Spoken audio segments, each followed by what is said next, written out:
দেখছেন কলকাতা টিভি, সঙ্গে রয়েছে আমি তসমিনা। শুরু করছি গুড মর্নিং কলকাতা। জ্বলন্ত ইস্যুতে পথে নেমেও আন্দোলন সংগঠিত করতে বিরোধী ব্যর্থতা। মমতার জনমুখী তার সংখ্যালঘু ফ্যাক্টর, বাম কংগ্রেসের সাংগঠনিক দুর্বলতা। ২৬ নির্বাচনে কোথায় এগিয়ে তৃণমূল? সদ্য সমাপ্ত উপনির্বাচনে তৃণমূলের ৬-৬ আরও একবার প্রমাণ করেছে শাসক দলের জনসমর্থন। উল্টো দিকে প্রতিকূল পরিস্থিতিতেও তৃণমূল কংগ্রেসকে বিপাকে ফেলতে পারেনি বিরোধীরা। প্রতিপক্ষকে কোথায় পেছনে ফেলেছে শাসক দল? ইস্যুভিত্তিক আন্দোলনে ব্যর্থতা। আরজিকর থেকে বাংলাদেশ জ্বলন্ত ইস্যুতে পথে নেমেও আন্দোলন সংগঠিত করতে ব্যর্থ বিরোধীরা। আরজিকরকে হাতিয়ার করে পালে হাওয়া টানতে মরিয়া হয়েও লাভের লাভ হয়নি বামেদের। আন্দোলনের মাঝপথেই ট্র্যাক থেকে ছিটকে গিয়েছে বিজেপি। মমতার জনমুখী তাস। স্বাস্থ্যসাথী, যুবশ্রী থেকে লক্ষ্মীর ভাণ্ডার, কন্যাশ্রী, হালফিলের বাংলার বাড়ি প্রকল্পের বাস্তবায়ন নিয়ে একাধিক দুর্নীতির অভিযোগ উঠলেও এই জনমুখী তাসেই বারবার ভোট মেশিনে বাজিমাত মমতা বন্দ্যোপাধ্যায়ের। সংখ্যালঘু ফ্যাক্টর। ২৯৪ আসনের ১৪১টি কেন্দ্রে সংখ্যালঘু মুসলিম ভোটাররা নির্ণায়ক ভূমিকায়, যা মোট আসনের প্রায় অর্ধেক। ২১ বিধানসভা নির্বাচনে তৃণমূল এই ১৪১টি আসনের ১২৬টিতে জয় পেয়েছিল। বিজেপি মাত্র ১৪টি আসনে জয়লাভ করেছিল, একটিতে জয় পেয়েছিল বাম কংগ্রেস আইএসএফ জোট। সংখ্যালঘু ভোট ব্যাংক দখলে এখনও মমতার ধারে কাছে ঘেঁষতে পারেনি এরাজ্যের বিরোধীরা। অর্ধেক আসন ছেড়ে জয়ের আশা। হিন্দুদের সংগঠিত করে ক্ষমতা দখলের পুরনো স্ট্র্যাটেজি বিজেপির। ভারতীয় জনতা পার্টির এই কৌশল নিয়ে অনেকেরই প্রশ্ন, সংখ্যালঘু অধ্যুষিত অর্ধেক আসন কার্যত ছেড়ে দিয়ে কিভাবে জয়লাভ করা সম্ভব? নির্বাচনী প্রস্তুতি শুরু। উত্তরবঙ্গে একগুচ্ছ কর্মসূচির মধ্য দিয়ে ২০২৬ নির্বাচনের প্রথম পর্যায়ের প্রচার সেরে নিলেন মমতা বন্দ্যোপাধ্যায়, যেখানে এখনও নিজেদের নেতৃত্ব বা সংগঠনই গুছিয়ে উঠতে পারেনি বিজেপি। দুর্বল বাম কংগ্রেস। তৃণমূল বিরোধিতায় বিজেপির থেকে এই মুহূর্তে বেশ কিছুটা পিছিয়ে বামেরা, আরও পিছিয়ে কংগ্রেস। দীর্ঘ ৩৪ বছরের ক্ষমতা থেকে লোকসভা বিধানসভায় শূন্য। বামফ্রন্টের চ্যালেঞ্জ মানুষের আস্থা ফেরানো। দিশাহীন কংগ্রেসও ২৬-এ দুই দল জোটবদ্ধ লড়াইয়ে সামিল হবে নাকি উপনির্বাচনের মতোই একলা চলো নীতিতে হাঁটবে, সেটাই এখনও স্পষ্ট নয়। কাজেই নির্বাচন যত এগিয়ে আসবে চাপ বাড়বে বিরোধী শিবিরে, যেখানে শুধু আসন সংখ্যা বাড়ানোই লক্ষ্য হতে চলেছে তৃণমূলের। কলকাতা টিভি।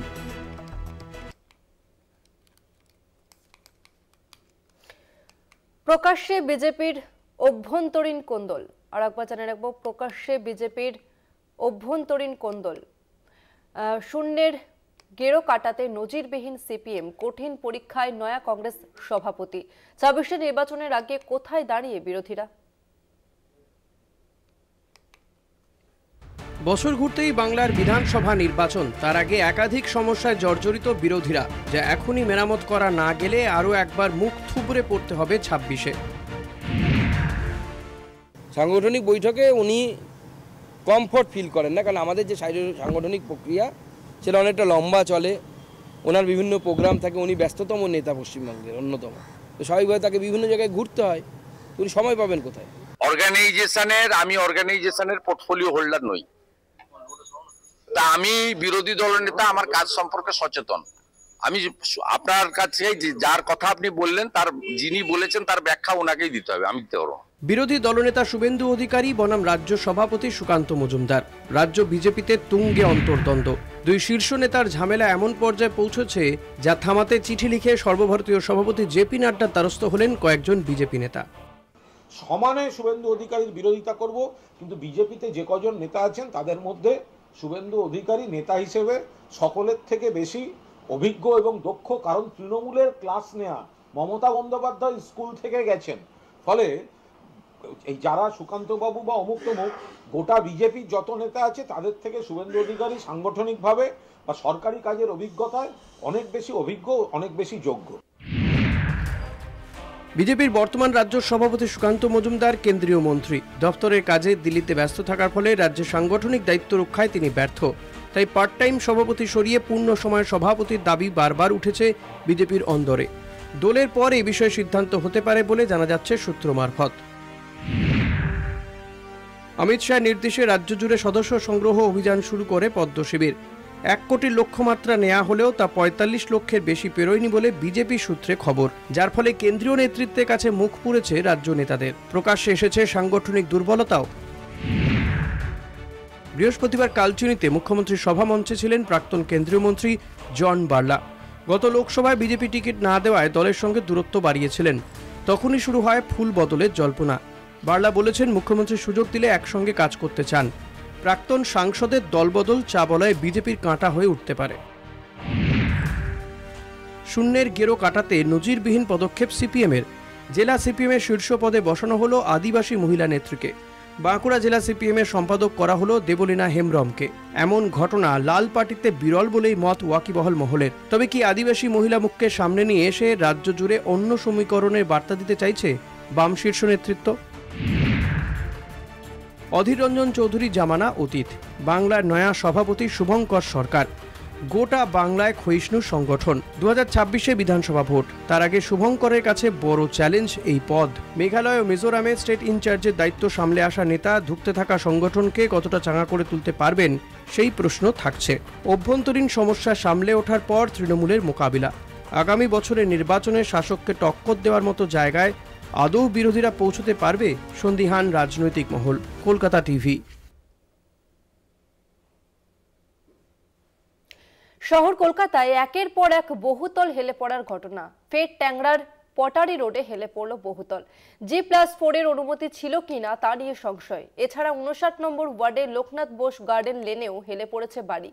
ক্রিস্টোফার রোডে স্ট্রাকচারাল ইঞ্জিনিয়ার বিষয়টি খতিয়ে দেখে সোমবার রিপোর্ট দেবে জানিয়েছেন কলকাতা পুরসভার মেয়র ফিরহাদ হাকিম। তিনি জানান, এখনো কোথাও বেআইনি বাড়ি হচ্ছে না, অনিয়মে প্রয়োজনীয় পদক্ষেপ নেওয়া হচ্ছে বলে জানান মেয়র।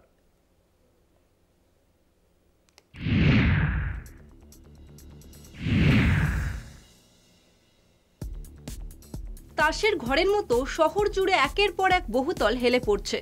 বহুতল আতঙ্কে স্থানীয়রা। বাঘাযতীন, ট্যাংরা, বিধাননগর, বাগুইয়াটির পর এবার নতুন সংযোজন। হেলে পড়ল আরও 2টি বহুতল।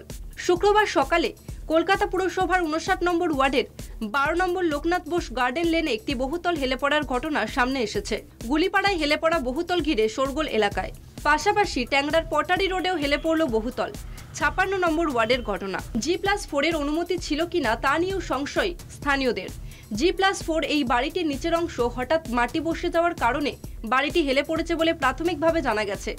এলাকাবাসীর অভিযোগ, বাড়িটির নিচের ফাউন্ডেশন রুলস অনুযায়ী করা হয়নি। এভাবে বাড়ি হেলে পড়ার ঘটনায় বিরোধীদের নিশানায় শাসক দল। ও তো এখনই তো মেয়রকে ঘাট ধাক্কা দিয়ে পদ থেকে সরিয়ে দেওয়া দরকার। যেসব মেয়র আছে কর্পোরেশনের, সল্টলেক কর্পোরেশনের যারা দায়িত্বে আছে, সেগুলোকে সরাব আগে। তাদের গাফিলতি নয়, নোট খেয়ে, পয়সা খেয়ে সব কাজ হচ্ছে এগুলো। মানুষের জীবন নিয়ে, মানুষের গৃহ নিয়ে, আবাস নিয়ে, সর্বত্র এইভাবে মানুষের স্বার্থকে জলাঞ্জলি দিয়ে শুধুমাত্র নিজেদের আখের বোঝাতে ব্যস্ত তৃণমূলের নেতা মন্ত্রীরা। এটা আসলে উন্নয়ন হেলে পড়ছে, এটা বাড়ি হেলে পড়ছে বলবেন না, উন্নয়ন হেলে পড়ছে। যে বাড়ির ভিত্তি কাটমানি, সে বাড়ি তো হেলে পড়বেই। যে বাড়ির ভিত্তি কাটমানি, সে বাড়ি কি সোজা হয়ে দাঁড়িয়ে থাকতে পারে? হ্যাঁ, আপনারা বলুন, একটা বাড়ি করতে গিয়ে প্রমোটারকে যদি 50 লক্ষ টাকা পাড়ার কাউন্সিলরকে দিতে হয়, হ্যাঁ, একটা কাউন্সিলর এখনো নিখোঁজ। বলুন, ওদের দাঁড়িয়ে দাঁড়িয়ে পিঠ দিয়ে বাড়িগুলো ঠেলে ঠেলে সোজা হয়ে যাবে। কিন্তু বারে বারে কেন এই ঘটনা, কার গাফিলতিতে এমন হচ্ছে প্রশ্ন উঠছে। একের পর এক বহুতল এভাবে ভেঙে পড়ায় কলকাতা পুরসভার ভূমিকাও প্রশ্নের মুখে। কলকাতা টিভি।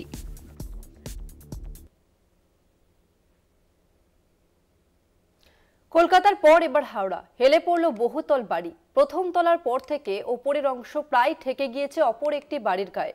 ঘটনাটি ঘটেছে হাওড়ার 38 নম্বর ওয়ার্ডে। বাড়ির বাসিন্দারা জানিয়েছেন, কয়েক বছর ধরে এই অবস্থায় রয়েছে বাড়ি দুটি।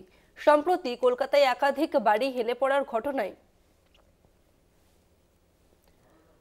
হাওড়ার মধ্যেও বাসিন্দাদের আতঙ্ক দেখা দিয়েছে। যদিও এ বিষয়ে কেউ কোনো অভিযোগ জানায়নি হাওড়া পুরসভায়। এলাকার বাসিন্দারা জানিয়েছেন, সবাই মিলে মিটিং করে সিদ্ধান্ত নেওয়া হবে। পুরসভার প্রশাসক মণ্ডলীর চেয়ারম্যান জানিয়েছেন, এ ব্যাপারে কোনো অভিযোগ জমা পড়েনি। এলাকার প্রাক্তন পুরপিতা তথা বর্তমানে হাওড়া পুরসভার প্রশাসক মণ্ডলীর সদস্য শান্তনু বন্দ্যোপাধ্যায় তিনি স্বীকার করেছেন বাড়িটি অনেক দিন ধরে হেলে আছে।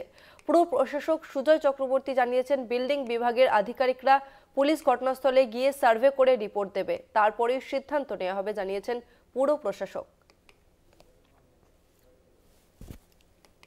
দীর্ঘদিনের বিষয় বস্তু, as a ex councillor, objection councillor থাকাকালীনও আমরা জানিয়েছি এবং জানি একদম রিটেন যেটা ইললিগাল কনস্ট্রাকশন হচ্ছে, বিল্ডিং ঠেকে গেছে, ইললিগাল বিল্ডিং। তো এখানে যা বিল্ডিং দেখছেন সব ইললিগাল বিল্ডিং, যেটা ছাড় দেওয়া দরকার ছিল কোনো রকম এরা ধার ধারে না।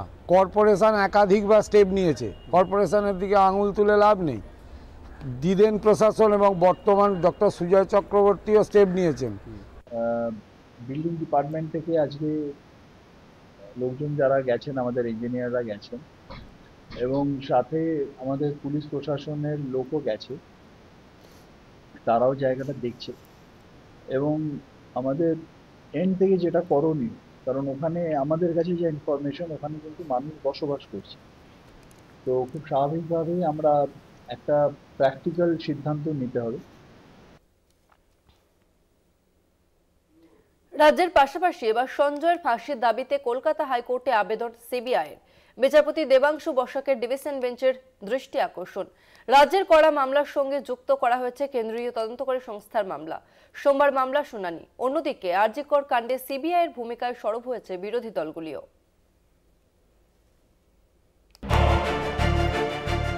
রাজ্যের পথেই হাঁটল সিবিআই।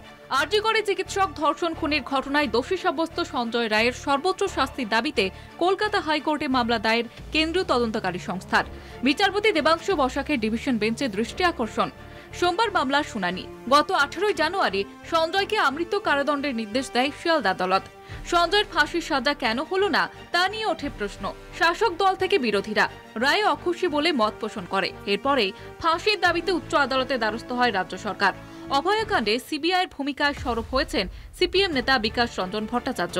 এটা তো পলিটিক্যাল মুভ হচ্ছে না, যেখানে জানেন যে রাজ্য সরকারের কোনো রকম লোকাল স্ট্যান্ডিং নেই, সেই পয়েন্ট ওরা নিচ্ছে, তখন এই ফাঁসির দাবিটাকে বাঁচিয়ে রাখার জন্য সিবিআই যাচ্ছে। সরকারি পয়সায় তারা তো তদন্তটা ঠিক মতো করলো না, যারা অপরাধী তাদের খুঁজে বার করলো না, এখন একজনকে তাড়াতাড়ি ফাঁসি দিয়ে দেওয়ার জন্য তারা চেষ্টা করছে। মুখ পড়েছে কেন্দ্রীয় তদন্তকারী সংস্থার। এখন লোক হাসাচ্ছে। হাইকোর্টের দ্বারস্থ হওয়ায় সিবিআই এর সমালোচনায় সরব হয়েছে কংগ্রেস নেতৃত্ব। সিবিআই যদি তার তথ্যের গভীরতা থাকতো, তদন্তের গভীরতা থাকতো, তথ্য প্রমাণ দিত, এত যদি ক্যাজুয়ালি যদি তদন্তটাকে না করত, তদন্তটা যেভাবে ক্যাজুয়ালি করা হয়েছে, তাতে সিবিআই এর এখন এইসব কথা বলা ছাড়া তো ফেস লস হচ্ছে। তো এখন এসব বলে এখন মেকআপ করার চেষ্টা করছে। যে কবর, তদন্তের কবর কলকাতা পুলিশ খুঁড়েছে, তদন্তের কবর, তার উপরে মাটি চাপা দিয়েছে সিবিআই। আরজিকর কাণ্ডে রাজ্য পুলিশের তদন্ত রিপোর্টে তদন্ত শুরু করে সিবিআই। এবার সঞ্জয় সর্বোচ্চ সাজা দাবিতে রাজ্যের পথেই হাঁটল কেন্দ্রীয় তদন্তকারী সংস্থা। রাজ্যের পাশাপাশি কলকাতা হাইকোর্টে মামলা দায়ের সিবিআই এর। সোমবার মামলার শুনানি। কলকাতা টিভি।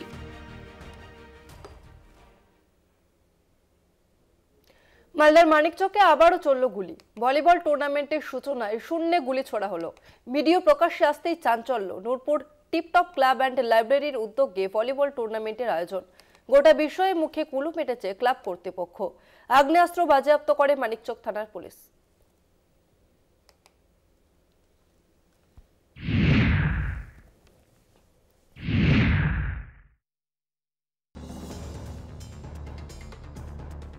ফের শিরোনামে মালদা। দুলাল সরকার খুন হওয়ার রেশ কাটতে না কাটতেই একের পর এক ঘটনা। বৃহস্পতিবারই পুলিশকে লক্ষ্য করে গুলি চলে মালদায়।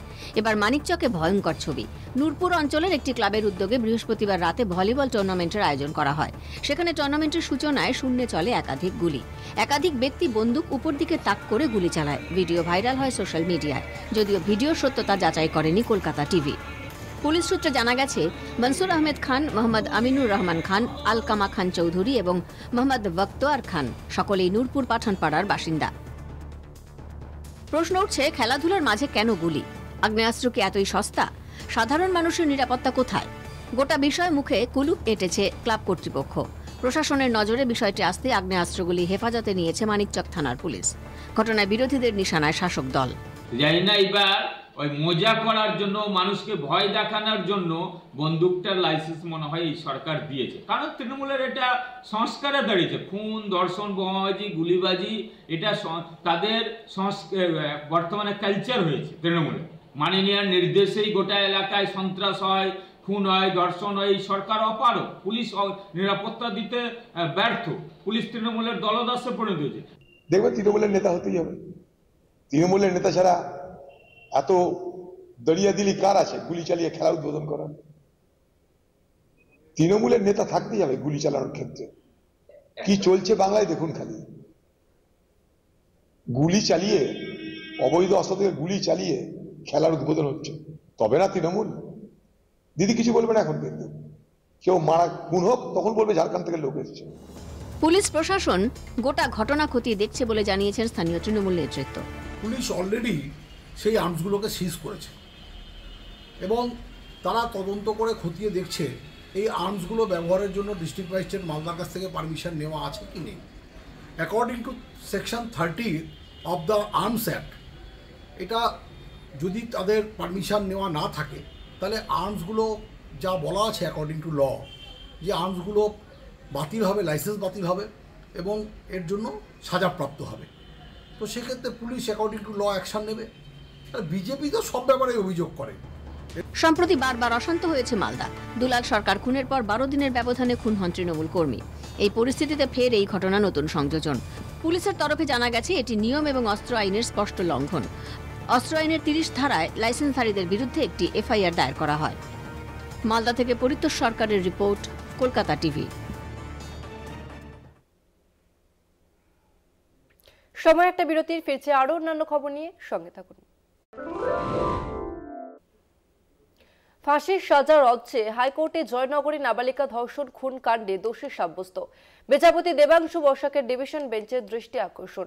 তাড়াহুড়োয় বিচারের ত্রুটির অভিযোগ, সোমবার শুনানির সম্ভাবনা। আরজি করের মতোই ধোঁয়াশাময় বিচার প্রক্রিয়া, অভিযোগ মৃত্যুদণ্ডের সাজাপ্রাপ্তের। কেন্দ্রীয় হাসপাতালে ময়নাতদন্তে ছিল না কোনো স্ত্রীরোগ বিশেষজ্ঞ। একগুচ্ছ প্রশ্ন সামনে রেখে নিম্ন আদালতের বিচারককে চ্যালেঞ্জ করে মামলা।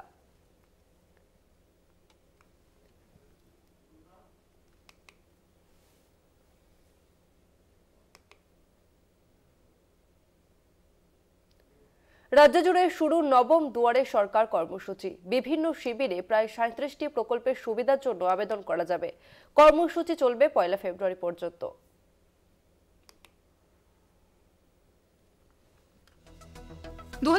ডিসেম্বরের শেষবারের মতো ক্যাম্প বসেছিল দুয়ারে সরকারের। এরপর 1 বছরের বেশি ব্যবধান। নবম দুয়ারে সরকার কর্মসূচি শুরু হলো জেলায় জেলায়। সকাল থেকে দুয়ারে সরকার শিবিরে লম্বা লাইন। চলতি বছরে যোগ হয়েছে নতুন একটি প্রকল্প, কৃষি যন্ত্রাংশ কেনার আর্থিক সাহায্য। কলকাতার 90 নম্বর ওয়ার্ডে আয়োজিত দুয়ারে সরকার ক্যাম্প। উপস্থিত ছিলেন বোরো 8-এর চেয়ারম্যান। ক্যাম্পে হাজির স্থানীয় কাউন্সিলর চৈতালি চট্টোপাধ্যায়। খাদ্য সাথী, লক্ষ্মীর ভান্ডার সহ 37টি প্রকল্পে আবেদন করা যাচ্ছে। নামখানের বোধাখালী গ্রাম পঞ্চায়েত এলাকায় বসেছে দুয়ারে সরকার ক্যাম্প। সেই উপলক্ষে জমজমাট রাজনগর শ্রীনাথ গ্রামবাণী বিদ্যাপীঠ প্রাঙ্গণ। মুখ্যমন্ত্রী মমতা বন্দ্যোপাধ্যায়ের দুয়ারে সরকার মানে প্রশাসনিক দপ্তরে দপ্তরে হয়রানির উপশম। বারবার পঞ্চায়েত বিডিও অফিসে না ছুটে এক জায়গায় একই দিনে বিভিন্ন সরকারি প্রকল্পে আবেদন করার সুযোগ। এতগুলো মানুষ যেহেতু সুবিধা পাচ্ছে, মানে অন্য কোথাও যেতে হচ্ছে না, এটা তো খুব ভালো। আর এর আগে আবেদন করতে পারেননি? এর আগে আবেদন মানে আমার বয়স হয়নি, এই কারণে আবেদন হয়নি। এইবার বয়স হয়ে গেছে তাই এসছি। সুবিধা হচ্ছে তো আমাদের, দুয়ার সরকার হচ্ছে, ভালো লাগছে, সবাই এসছে, তাদের কাজকর্মগুলো যাতে হয় সেই জন্য এসছে তারা। আপনি কিসে আবেদন করেন? আমি কৃষক বন্ধু। এর আগে করেননি? আমার হয়েছিল, আমার ছেলে হয়েছিল আগে, আমার হয়নি। আমি সকাল থেকে সরকারি পরিষেবা নিতে ক্যাম্পে ক্যাম্পে হাজির জেলাবাসী। চলতি দুয়ারে সরকারে 4540টি ক্যাম্প আয়োজনের উদ্যোগ নেওয়া হয়েছে বাঁকুড়া জেলা জুড়ে।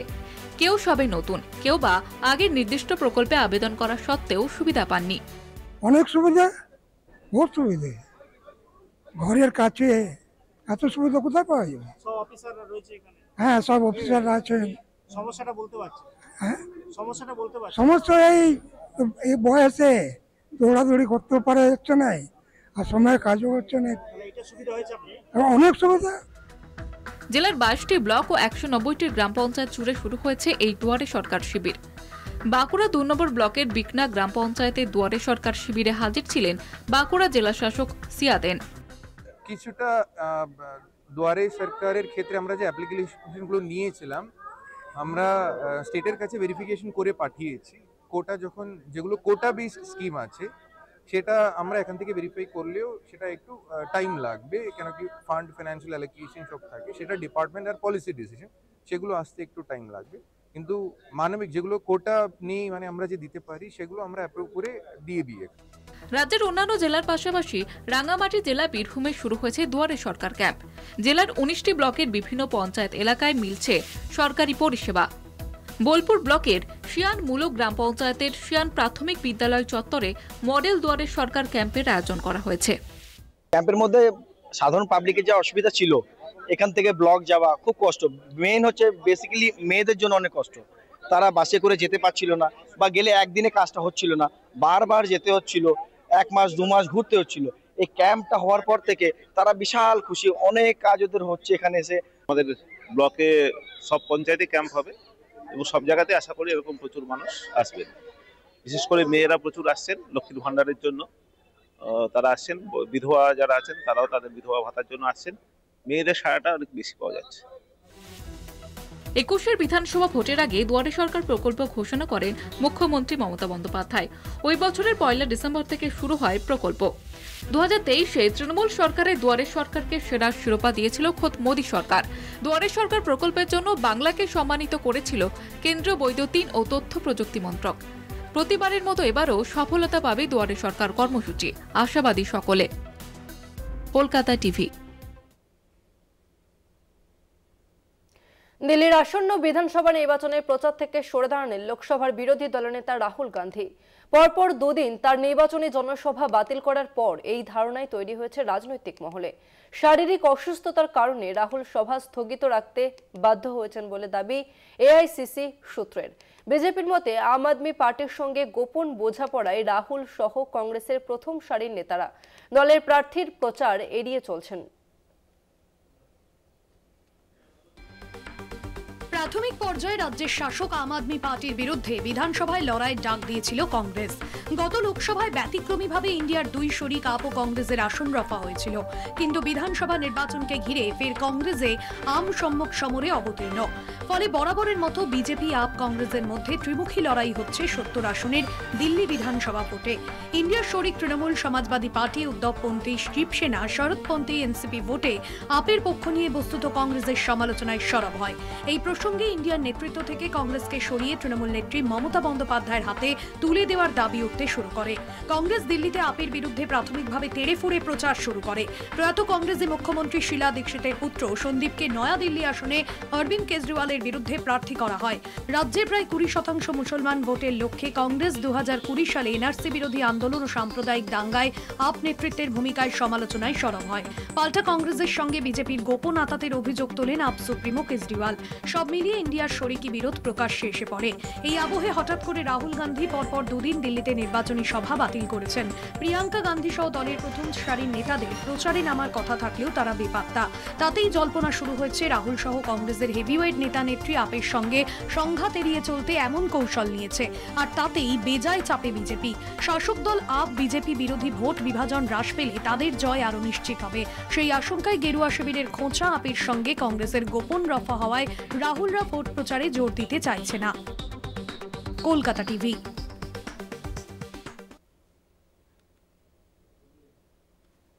গুড মর্নিং কলকাতা আজ এই পর্যন্তই। দেখতে থাকুন কলকাতা টিভি রাত দিন 7 দিন।